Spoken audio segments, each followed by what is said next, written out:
Okay, so today we're going to explore pelvic position in a bunch of different asana, a bunch of different ways, and the ability to isolate the pelvis from the rest of the spine. And also, we're going to play around with the positioning of the xiphoid process relative to the pubic bone. So the xiphoid process is a small cartilaginous structure at the bottom of the sternum. It's shaped like a triangle, so you can kind of visualize it as a plumb line, right? That, make sure my microphone's connected. You can visualize it as a plumb line that points straight down at the pubic bone. And then thinking about driving movement from that spot can generate more deep core engagement, and it might change your experience of side bends and back bends and curling in on yourself, okay? As well as the ability to kind of stack your spine in a straight way in some poses. So you'll need 2 blocks and your strap. Come to stillness and set your block aside. All right, now feel your sit bones on the block. You're going to try to keep them quite still and just start to tip your xiphoid process forward. Like you could point it like an arrow forward. And then hug it into your body, round your upper spine. Try to keep your sit bones very still on the block. So you're cat-cowing, but only from the upper spine. So don't let the weight shift in your sit bones. Keep your pelvis very still. The bowl of your pelvis, pretend it's brimming with water and you don't want to spill any.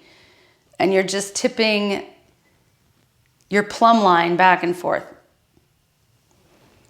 And then pause at center and go side to side. So again, for me, this is more challenging, keeping my sit bones still as I tip side to side. But envision your plumb line tipping to the right, tipping to the left, tipping to the right. You can put your fingers on it if that helps you to propriocept that spot. Sometimes it's a little, like it's kind of buried in there and you don't think about it much. All right, so now let's start by tipping. So keep your sit bones evenly grounded first. Tip the xiphoid process forward and then tip it out to the left. Tip it back like you're tucking it into your body and tip it out to the right. Like you're drawing a circle on the floor with your plumb line, but your sit bones remain relatively still. So it may feel like a complicated, like smoke coming out of your ears trying to get the things to move without other things moving, but just keep trying and then switch directions. So if you've ever played with, they used to have those things where on your desk and it was filled with sand in the bottom and it had a plumb line and you could like get it moving and it would draw a circle in the sand or it would draw a line in the sand depending. So if you recall a device like that, maybe start thinking about that. Okay, and now start to involve your pelvis. So as your plumb line tips to the right, allow the weight to transfer more to your right sit bone. As you tuck your plumb line straight back, xiphoid process hugging into your body, you're on your tailbone. Tip the xiphoid process to the left, you're on the left sit bone, and then tip it forward and you're more towards your pubic bone. So the whole thing, like you're moving both of them in concert, right? Make it feel good. Inhale and exhale deeply and freely. And then switch directions.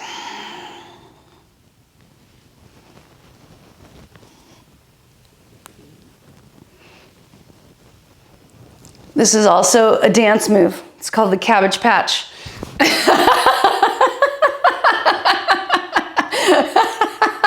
right, so there you go. There's your party skill for the week.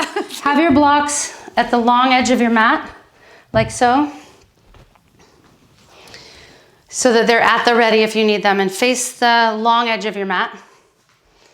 And then step or jump your feet wide.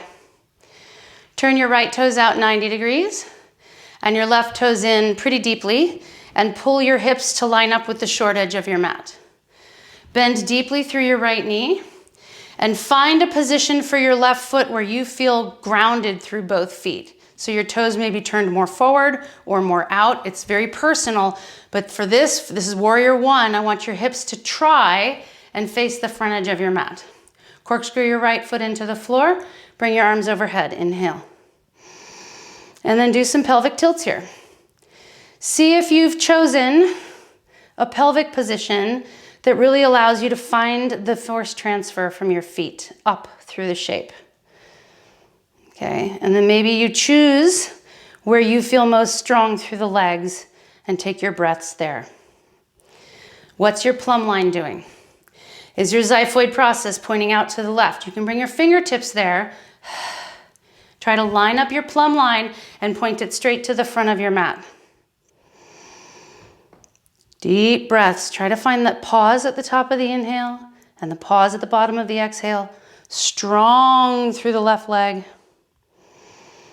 And then straighten through the right leg. Turn all 10 toes to face the long edge of your mat and just switch sides.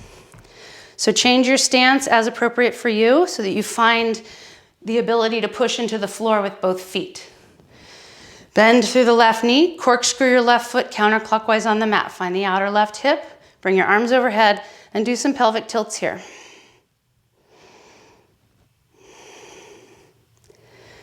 And find the position where you can really draw force from the floor and stay there. Strong and straight through the right leg, as if you could swipe the right heel back and to the left.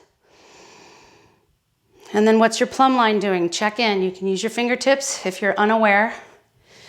You may want to use your fingertips even if you think you're aware, because you might not be doing what you think. So line up your plumb line, point it to the short edge of your mat. One more deep breath here. And then straighten through the left leg, spin to face the long edge of your mat. Bring your arms down for a moment. Spin your right toes out, and this time left toes can stay pointing at the long edge of your mat, or maybe just turned slightly in. Bend deeply through the right knee, and now you're open, warrior two. Bring your arms out to a T. Gaze out over your right fingertips. So try to keep your chin level with the floor as you gaze. Use this as a neck release as well. Gazing out over the right fingertips. Find a single spot for your eyes. Do some pelvic tilts. Strong and straight through the left leg.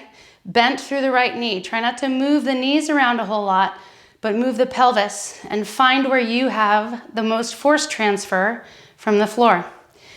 Then stay in your strong spot and take a couple breaths. What's your plumb line doing? Maybe check in. Is it lined up? Is it pointing at the long edge of your mat, or at least are you trying for that? Flip your right palm and inhale, keeping the strength and energy. Lift up and back as you tilt your xiphoid process to the right. Gaze at the right fingertips. Maybe your left hand can reach your left hamstring. Push your hand into your hamstring and push your hamstring into your hand to get really strong through that back leg. Breathe deeply. Bend through the right knee, but don't let it sink to the midline. Steve, corkscrew that right foot into the mat. Corkscrew, yes, there it is. Okay, I'm gonna have 3 options for back bends today. Okay, so either with a block or not, have your heels slightly out, toes slightly in, press into your heels and lift your hips. Okay, now you guessed it. We're gonna do pelvic tilts here. You can walk your arms underneath you and clasp your hands to support the shape.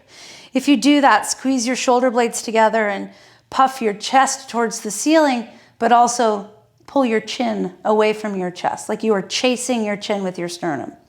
Okay, and then do some pelvic tilts here. So arch and then tuck. Now the arching can feel a little awkward, or it might feel like you're bunching up in the low back, okay? So work gently and curiously, but really notice the difference between tucking when your hips are in this position versus being lazy, right? So maybe it's just like oh, that's why she's always telling us to send tailbone to the back of knees or whatever, right? It just makes the back bend feel a little more glorious. Okay, and then keep your hips high. Again, you can be supported by a block if you need. can you keep the hips high and just feel like you're pulling xiphoid towards the floor, xiphoid towards the ceiling? So very small movement, but notice, can you keep the pelvis anchored and move the rib cage? Good. And then you can either stay supported on the block or you can come down and we'll try the next thing. Okay, roll yourself up. We're going to try camel pose with some of those same activations, okay? Grab your block, bring it between your thighs. Okay, and just again, revisit the pes dispensing action. So squeeze the block between your thighs, pes dispense it forward, pes dispense it back. So notice what's happening in your pelvis. There's a tuck to pes dispense forward and an arch to pes dispense back. Tuck, okay. Stay with the tuck, bring your arms out in front of you, row your arms back and gather your shoulder blades together behind you. Squeeze the block and start to tip your heart, tip your xiphoid process towards the ceiling.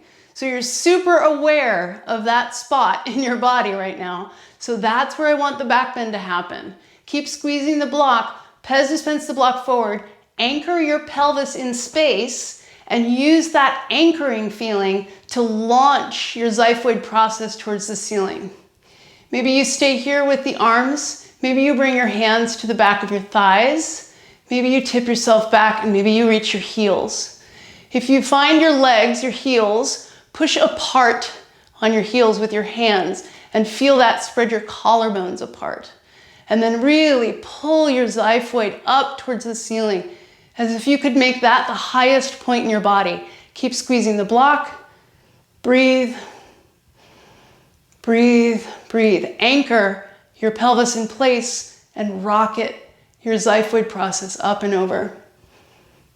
And then to come upright, as you exhale, pull your xiphoid process back to stacked on top of your pubic bone. So using those front abs to come out.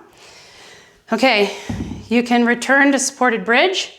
You can repeat camel pose, or maybe you want to try a standing back bend. So that just